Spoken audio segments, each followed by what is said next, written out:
Welcome back to another technical video. Today, we'll be going through your question, answering it, and hopefully finding that solution that you need. Guys, remember to stay just a little bit crazy, just like me, and hopefully get through to that resolution.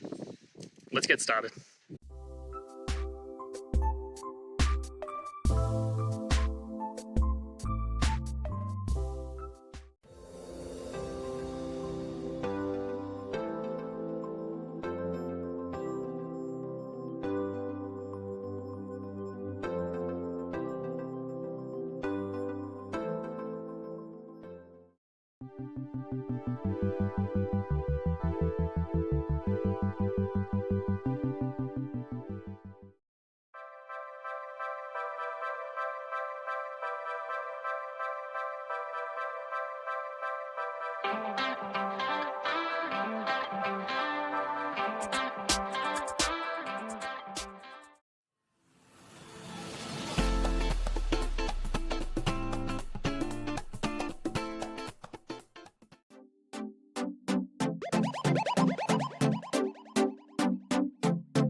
And that's it, guys. I hope this video has helped you find that solution that you're looking for.